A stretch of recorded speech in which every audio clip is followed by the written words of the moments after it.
অনেককাল আগের কথা। মদিনা শহরে ইব্রাহিম নামে এক বৃদ্ধ লোক বাস করতেন। তিনি খুবই সৎ এবং নেক মনের মানুষ ছিলেন।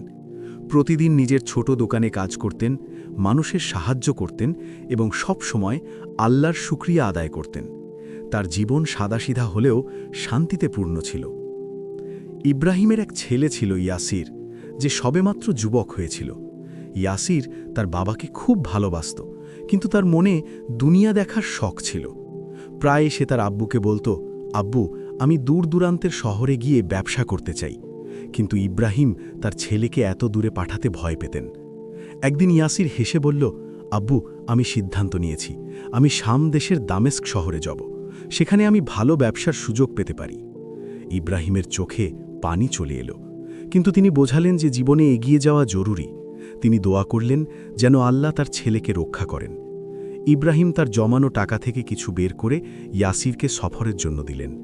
ইয়াসির ওয়াদা করল, আমি শীঘ্রই ফিরে আসব আব্বু, এবং আপনাকে গর্বিত করব। ইব্রাহিম ছেলেকে জড়িয়ে ধরলেন এবং বললেন, বাবা, সবসময় মনে রেখো যে প্রতিটি বিপদে আল্লাহ আমাদের সাথে আছেন। তিনি বড়ই প্রজ্ঞাময়। পরদিন সকালে ইয়াসির এক কাফেলার সাথে দামেস্কের উদ্দেশ্যে রওনা হয়ে গেল। ইব্রাহিম একা হয়ে গেলেন, কিন্তু তিনি সাহস হারালেন না। প্রতিদিন 5 ওয়াক্ত নামাজের পর তিনি তার ছেলের জন্য বিশেষ দোয়া করতেন। সারাদিন দোকানে কাজ করতেন এবং সন্ধ্যায় নিজের ছোট ঘরে একাকিত্ব অনুভব করতেন। মদিনায় দিন কাটতে লাগল। 6 মাস হয়ে গেল, কিন্তু ইয়াসিরের কোনো খবর এলো না। ইব্রাহিম চিন্তিত হয়ে পড়লেন। লোকজন তাকে সান্ত্বনা দিল যে বড় শহরে মানুষ ব্যস্ত হয়ে যায়, কিন্তু ইব্রাহিমের মন বলছিল যে কিছু একটা ভুল হয়েছে। তবুও তিনি আল্লাহর উপর ভরসা রাখতেন। এক রাতে ইব্রাহিম স্বপ্নে একটি গাছ দেখলেন, যার একটি ডাল ভেঙে পড়ে গেছে, কিন্তু তা থেকে নতুন কুঁড়ি বের হচ্ছিল। তিনি ঘামে ভিজে জেগে উঠলেন। তার মনে ভয় ঢুকে গেল। হে আল্লাহ, আমার ছেলেকে তোমার আশ্রয় রাখো। তিনি দোয়া করলেন এবং সকাল পর্যন্ত জেগে রইলেন। পরদিন সকালে ইব্রাহিম তার দোকানে বসেছিলেন। তখন এক অপরিচিত ব্যক্তি তার কাছে এলো। আপনি কি ইব্রাহিম, ইয়াসিরের বাবা? সে জিজ্ঞাসা করল। ইব্রাহিমের বুক ধরফর করতে লাগল। জি হ্যাঁ, আমি। আমার ছেলের ব্যাপারে কোনো খবর আছে? তিনি অস্থির হয়ে জিজ্ঞাসা করলেন। অপরিচিত ব্যক্তি মাথা নিচু করে নিল। আমার নাম উসমান, আমি দামেস্ক থেকে এসেছি। ইয়াসির আমার বন্ধু হয়ে গিয়েছিল। দুঃখের বিষয় হলো যে কাফেলার উপর ডাকাতরা হামলা করেছিল। ইব্রাহিমের চোখ ভিজে গেল। আমার ছেলে, ও কি বেঁচে আছে? তিনি কাঁপা গলায় জিজ্ঞাসা করলেন। উসমান চুপ রইল, যা উত্তরের জন্য যথেষ্ট ছিল। ইব্রাহিমের চোখ দিয়ে পানি পড়তে লাগল। তার একমাত্র ছেলে, তার আশা আর নেই। ইন্না লিল্লাহি ওয়া ইন্না ইলাইহি রাজিউন, তিনি বললেন। উসমান একটা ছোট থলি বের করল। এটি ইয়াসিরের কাছে ছিল। সে বলেছিল, যদি তার কিছু হয়ে যায় তবে এটি যেন আপনার কাছে পৌঁছে দিই। ইব্রাহিম কাঁপা হাতে থলিটি নিলেন এবং বুকের সাথে জড়িয়ে ধরলেন। যখন ইব্রাহিম বাড়ি ফিরলেন, তখন তার দাড়ি চোখের পানিতে ভিজে গিয়েছিল। হাতে ধরা থলিটিও খুললেন। তাতে ইয়াসিরের আংটি, কিছু মুদ্রা এবং একটা কাগজ ছিল। কাগজে লেখা ছিল, আব্বু, যদি আপনি এটি পড়ছেন তবে আমি আর এই দুনিয়ায় নেই। আমার শেষ বার্তা হলো, আপনি নিরাশ হবেন না, আল্লাহর ইচ্ছা। ইব্রাহিম কাগজটি বুকে জড়িয়ে ধরে কাঁদলেন। ঘরে শুনশান নীরবতা ছিল। ছেলের স্মৃতি প্রতিটি কোণায় জড়িয়েছিল। উসমান তাকে সান্ত্বনা দিল এবং কথা দিল যে সে কিছুদিন তার সাথে থাকবে। ইব্রাহিম উসমানের এই মেহেরবানির জন্য শুকরিয়া আদায় করলেন। দিন এবং সপ্তাহ কেটে গেল। ইব্রাহিমের চোখ প্রায় ভেজা থাকত। মসজিদে লোকজন তার জন্য দোয়া করত। উসমান তার দোকানে সাহায্য করতে লাগল। সেও ব্যবসায়ী ছিল এবং ইব্রাহিমকে নিজের অভিজ্ঞতা শোনাত। তার কথায় প্রজ্ঞা ছিল। ধীরে ধীরে ইব্রাহিমের মন হালকা হতে লাগল। আমার ভাই, বিপদে ধৈর্য ধারণ করাই হলো ঈমান, উসমান এক রাতে ইব্রাহিমকে বলল। আমিও আমার সব কিছু হারিয়েছি। আমার পুরো পরিবার এক তুফানে মারা গেছে। তবুও আমি আল্লাহর শুকরিয়া আদায় করেছি। আল্লাহ বড়ই প্রজ্ঞাময়। তার প্রতিটি সিদ্ধান্তে কোনো না কোনো কল্যাণ থাকে। ইব্রাহিম এবং উসমানের বন্ধুত্ব গভীর হতে লাগল। দুজনে মিলে দোকান চালাতেন এবং ইবাদত করতেন। উসমানের কাছে ব্যবসার নতুন পদ্ধতি ছিল। ইব্রাহিমের ছোট দোকানে এখন নতুন জিনিস আসতে লাগল। মানুষের ভিড় বাড়ল এবং তাদের ব্যবসা ফুলে ফেপে উঠতে লাগল। ইব্রাহিমের মনে উসমানের জন্য সম্মান বাড়তে লাগল। আমার বন্ধু, আমি ভাবছি আমাদের ব্যবসা বাড়ানো উচিত। উসমান একদিন প্রস্তাব দিল। আমার কাছে কিছু সঞ্চয় আছে আর আপনার কাছে অভিজ্ঞতা। আমরা মিলে একটা বড় দোকান খুলতে পারি। ইব্রাহিম ভাবলেন হয়তো এটি আল্লাহর পক্ষ থেকে একটা সুযোগ। কয়েক মাসের মধ্যে ইব্রাহিম এবং উসমান মদিনার বাজারে একটা বড় দোকান খুলে ফেললেন। উসমানের যোগাযোগের কারণে দূর দূরান্ত থেকে মাল আসতে লাগল। দুজনে মিলে পরিশ্রম করতেন, রাতে হিসাব করতেন এবং আল্লাহর শুকরিয়া আদায় করতেন। ইব্রাহিমের মন থেকে দুঃখ ধীরে ধীরে কমতে লাগল। একদিন উসমান বলল, ইব্রাহিম ভাই, আমাদের শাম যাওয়া উচিত, সেখানে ব্যবসার অনেক সুযোগ আছে। ইব্রাহিমের বুক কেঁপে উঠল। শাম? কিন্তু আমার ছেলে তো ওখানেই প্রাণ হারিয়েছিল। উসমান বোঝালেন, আমি আপনাকে সেখানে নিয়ে যাব যেখানে ইয়াসির শেষবার ছিল। আপনি তার কবরে ফাতেহা পাঠ করতে পারবেন। ইব্রাহিমের পাছে উসমানের কথাটি যুক্তিযুক্ত মনে হল। হয়তো এটি তার জন্য ছেলেকে শেষ বিদায় জানানোর সুযোগ। তিনি রাজি হলেন। দুজনে সফরের প্রস্তুতি শুরু করলেন। ইব্রাহিমের সেই স্বপ্নের কথা মনে পড়ে গেল, যেখানে ভাঙা ডাল থেকে নতুন কুড়ি বের হচ্ছিল। সফরের আগের দিন ইব্রাহিম ইয়াসিরের থলিটি আবার খুললেন, তাতে ইয়াসিরের লেখাটি পড়লেন এবং কাঁদলেন। কিন্তু এবার তার চোখের পানিতে কৃতজ্ঞতা ছিল। আল্লাহ আমাকে একটা ছেলে দিয়েছিলেন, আবার কেড়ে নিলেন, এবং এখন আমাকে ভাইয়ের মতো এক বন্ধু দিয়েছেন। নিশ্চয়ই আল্লাহ বড়ই প্রজ্ঞাময়। তিনি আগামীকালের সফরের অপেক্ষায় ঘুমিয়ে পড়লেন। পরদিন সকালে ইব্রাহিম এবং উসমান মদিনা থেকে শামের উদ্দেশ্যে সফর শুরু করলেন। তাদের সাথে একটা বড় কাফেলা ছিল, যাতে অনেক ব্যবসায়ী সামিল ছিলেন। ইব্রাহিমের মনে ভয় এবং আশা দুটোই ছিল। সফরের সময় উসমান প্রায়ই বলতেন, আমাদের রব আমাদের পথ দেখান, তার ফয়সালাতেই কল্যাণ রয়েছে। পথে ইব্রাহিম দেখলেন উসমান কতটা দুঃখ ব্যবসায়ী। তারা যেখানেই থামতেন, উসমান স্থানীয় লোকেদের সাথে কথা বলে ব্যবসার নতুন সুযোগ খুঁজত। আপনার মধ্যে এক বিশেষ দক্ষতা আছে, ইব্রাহিম বললেন। উসমান উত্তর দিল, এটি আল্লাহর দেওয়া জ্ঞান, আমি তো কেবল উসিলা মাত্র। সফরের তৃতীয় দিন আকাশে কালো মেঘ ছেয়ে গেল। কাফেলার সর্দার চিন্তিত হয়ে পড়ল। বৃষ্টি শুরু হতে যাচ্ছে এবং সামনের রাস্তা বিপজ্জনক হয়ে যাবে। উসমান ইব্রাহিমকে বলল, আমি এই রাস্তা সম্পর্কে জানি, এখানে কাছেই একটি গুহা আছে যেখানে আমরা আশ্রয় নিতে পারি। উসমানের নির্দেশনায় কাফেলা একটি পাহাড়ি পথ দিয়ে গুহা পর্যন্ত পৌঁছে গেল। প্রবল বৃষ্টি শুরু হলো। গুহায় আশ্রয় নেবার সময় ইব্রাহিম জিজ্ঞাসা করলেন, আপনি এই রাস্তা সম্পর্কে কিভাবে জানতেন? উসমান হেসে বলল, গতবার যখন আমি এখানে এসেছিলাম তখন জেনেছিলাম। রাতে আগুনের পাশে বসে উসমান ইব্রাহিমকে নিজের জীবনের কথা জানাল। আমার ছোটবেলা খুব কষ্টের ছিল। আমি যখন ছোট ছিলাম তখন আমার বাবা মা মারা যান। আমি অনেক পরিশ্রম করেছি এবং আল্লাহ আমাকে সফলতা দিয়েছেন। ইব্রাহিম উসমানের সাহস এবং ধৈর্যের প্রশংসা করলেন। পরদিন সকালে বৃষ্টি থেমে গিয়েছিল এবং তারা আবার সফরে রওনা হলেন। পথে একটি গ্রামে থামলেন যেখানে এক বৃদ্ধ লোক অসুস্থ ছিল। উসমান তার ব্যাগ থেকে কিছু ভেষজ বের করল এবং ওই বৃদ্ধকে দিল। এটি আপনার জ্বর কমিয়ে দেবে, সে বলল। ইব্রাহিম অবাক হয়ে গেলেন। আপনার চিকিৎসার জ্ঞানও আছে? উসমান উত্তর দিল, অল্প বিস্তর, সফরে প্রায়ই কাজে লাগে। গ্রামবাসীরা তাদের ধন্যবাদ জানালো এবং রাস্তার তথ্য দিল। উসমান ইব্রাহিমের কাঁধে হাত রাখল। সফরে সাহায্য করা স্বভাবের কাজ এবং প্রায়ই এটি আমাদের সাহায্যের কারণ হয়ে দাঁড়ায়। 7 দিনের সফরের পর তারা এমন এক জায়গায় পৌঁছালেন যেখানে দুটি রাস্তা মিলিত হয়েছিল। কাফেলার সর্দার সামনের রাস্তায় যেতে চাইছিল। উসমান বিরোধিতা করল। আমার বন্ধু, এই রাস্তা বিপজ্জনক, ডাকাতরা সেখানে ওত পেতে থাকে। সর্দার জোর দিল, কিন্তু এটি ছোট রাস্তা। ইব্রাহিম দেখলেন উসমানের চোখে উদ্বেগ। এটা কি সেই রাস্তা যেখানে আমার ছেলের কাফেলার উপর হামলা হয়েছিল? ইব্রাহিম জিজ্ঞাসা করলেন। উসমান মাথা নাড়াল। হ্যাঁ, এটাই। আমি চাই না আপনার আবার কোনো ক্ষতি হোক। ইব্রাহিম বন্ধুর উদ্বেগ দেখে ভালোবাসা অনুভব করলেন। অবশেষে কাফেলা উসমানের কথা মেনে নিল এবং অন্য রাস্তা দিয়ে গেল। পথে এক রাখাল পাওয়া গেল যে অন্য দিক থেকে আসছিল। সে জানালো যে প্রথম রাস্তায় ডাকাতরা একটি কাফেলার ওপর হামলা করেছে। ইব্রাহিম আকাশের দিকে তাকালেন এবং ভাবলেন, নিশ্চয়ই আল্লাহ বড়ই প্রজ্ঞাময়, তিনি আমাদের উসমানের মতো বন্ধু দিয়ে বাঁচিয়ে দিয়েছেন। 2 সপ্তাহের সফরের পর ইব্রাহিম এবং উসমান অবশেষে দামেস্ক পৌঁছালেন। শহরের দৃশ্য দেখে ইব্রাহিমের চোখ উজ্জ্বল হয়ে উঠল। আমার ছেলে এটাই দেখতে চেয়েছিল, তিনি নরম স্বরে বললেন। উসমান তার হাত ধরল। আসুন আগে বিশ্রাম করি, তারপর কাল ইয়াসিরের ব্যাপারে খোঁজ নেব। দামেস্কের কেন্দ্রীয় বাজারের কাছে একটি সরাইখানায় দুজনে বিশ্রাম নিলেন। সকাল হতেই উসমান ইব্রাহিমকে একটি পুরনো বাড়ির দিকে নিয়ে গেল। এখানে ইয়াসির থাকত যখন তার ওপর হামলা হয়, উসমান জানালো। ইব্রাহিমের পা থেমে গেল, তার চোখ ভরে এলো। তিনি আল্লাহর নাম নিলেন। বাড়িতে এক বৃদ্ধা মহিলা থাকত। উসমান তাকে সালাম দিল এবং বলল, উম্মে খালিদ, ইনি ইব্রাহিম, ইয়াসিরের বাবা। বৃদ্ধা মহিলার চোখে পানি চলে এলো।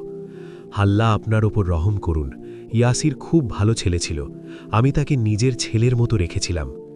উম্মে খালিদ জানালেন যে ইয়াসির তার বাড়িতে একটি ঘর ভাড়া নিয়েছিল এবং সে রোজ বাজারে যেত। একদিন সে গেল আর ফিরে এলো না। আমি অনেক খুঁজেছি, কিন্তু লোকজন জানালো যে তার কাফেলার উপর হামলা হয়েছিল। ইব্রাহিম দীর্ঘশ্বাস ফেললেন। আপনি কি জানেন তাকে কোথায় দাফন করা হয়েছে? উম্মে খালিদ বললেন, কিছু লোক বলে যে সে পাহাড়ের কাছে দাফন আছে, কিন্তু কেউ নিশ্চিতভাবে জানে না। উসমান বলল, আমরা খুঁজে বের করব। উম্মে খালিদ ইয়াসিরের একটি ছোট সিন্দুক বের করলেন। এটি তার ছিল, আমি আপনার অপেক্ষায় করছিলাম। সিন্দুকে ইয়াসিরের কিছু জিনিস ছিল, একটি বই, কিছু কাপড় এবং একটি চিঠি যার ওপর লেখা ছিল আব্বুর নামে। ইব্রাহিম কাঁপা হাতে চিঠিটি খুললেন। তাতে লেখা ছিল, আব্বু, আমি উত্তরের দিকে একটি নতুন শহরে যাচ্ছি যেখানে বেশি মুনাফা আছে। চিন্তা করবেন না, আল্লাহ আমার রক্ষাকর্তা। ইব্রাহিম অবাক হয়ে গেলেন। এই চিঠি তো সেই দিনের আগের, যেদিন তার উপর হামলা হয়েছিল। তার ছেলের কণ্ঠ যেন থেমে গেল। উসমান চিঠিটি পড়ল। এই তারিখ তো সেই দিনের, যেদিন তার উপর হামলা হয়েছিল। ইব্রাহিমের মনে প্রশ্ন জাগল, ইয়াসির কি সেই শহর পর্যন্ত পৌঁছেছিল? সে কি বেঁচে থাকতে পারে? উসমান বলল, ইব্রাহিম, আমার খারাপ লাগছে, কিন্তু এ আশা রাখা ঠিক নয়, অনেক সময় পার হয়ে গেছে। ইব্রাহিম মাথা নাড়াল, কিন্তু তার মনে একটা স্ফুলিঙ্গ জেগে উঠল। তিনি উম্মে খালিদকে জিজ্ঞাসা করলেন, আপনার কি মনে আছে সে কোন শহরের কথা উল্লেখ করেছিল? উম্মে খালিদ উত্তর দিলেন, হালাব বা আলেপ্পো। সে হালাব শহরের কথা বলছিল, যেখানে দামি কাপড় পাওয়া যায়। ইব্রাহিম উসমানের দিকে তাকালেন, আমি হালাব যেতে চাই। উসমান আপত্তি করল, ইব্রাহিম, এটি বিপজ্জনক, আপনি একটি স্বপ্নের পিছনে ছুটছেন। না উসমান, এটি স্বপ্ন নয়, এটি একটি বাবার মন। আমি ৩০ বছর আমার ছেলেকে পালন করেছি, যদি সামান্যতম আশা থাকে তাহলে আমি তাকে খুঁজব। উসমান কিছু ভাবল, তারপর মাথা নাড়াল। ঠিক আছে, আমরা হালাব যাব, কিন্তু আগে আমাদের দামেস্কে নিজেদের কাজ শেষ করতে হবে। পরের কয়েকদিনে ইব্রাহিম এবং উসমান দামেস্কের বাজারে তাদের মাল বিক্রি করলেন। তাদের ভালো মুনাফা হল।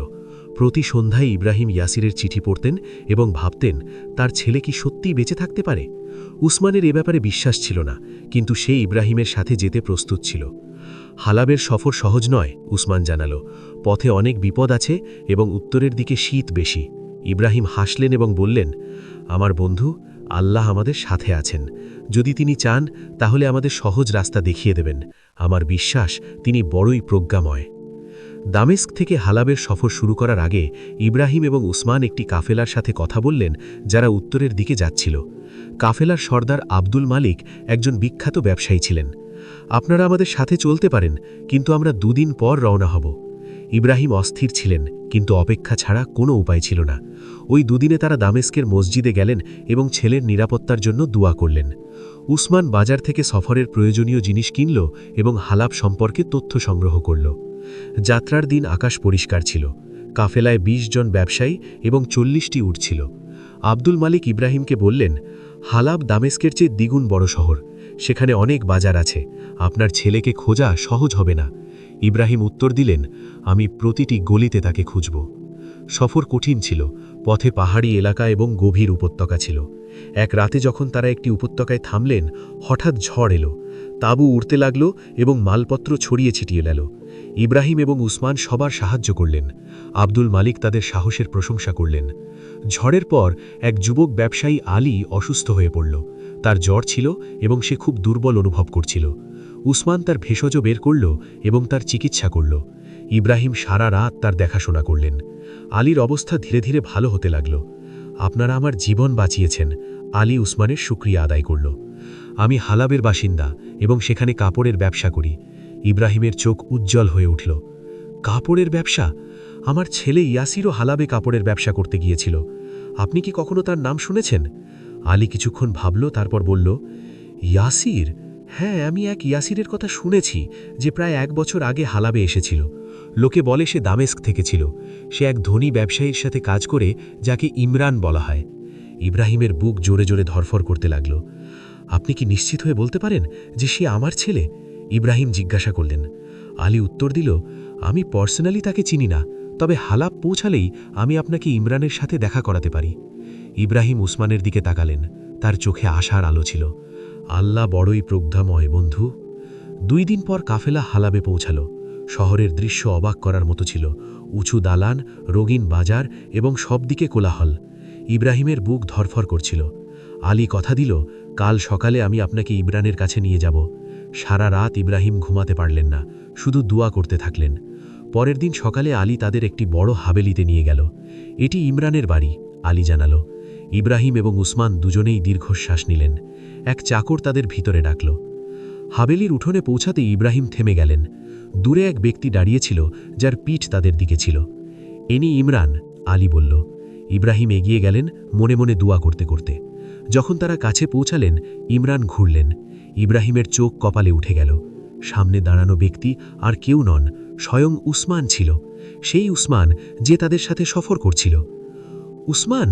ইব্রাহিমের কথা আটকে গেল। তুমি ইমরান? উসমান অর্থাৎ?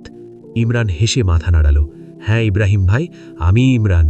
ইব্রাহিম অবাক হয়ে গেলেন। কিন্তু তুমি বলেছিলে। ইমরান হাত উঠিয়ে তাকে থামাল। আপনার সব প্রশ্নের উত্তর পাবেন। আগে আমি আপনাকে কারো সাথে পরিচয় করাতে চাই। ইমরান ইশারা করল। এক যুবক বাইরে এলো। সে লম্বা, সুস্থ এবং দেখতে সুন্দর ছিল। তার চোখ একদম ইব্রাহিমের মতো ছিল। ইব্রাহিমের পা টলটলে করতে লাগল। ইয়াসির! তার কণ্ঠ কেঁপে গেল।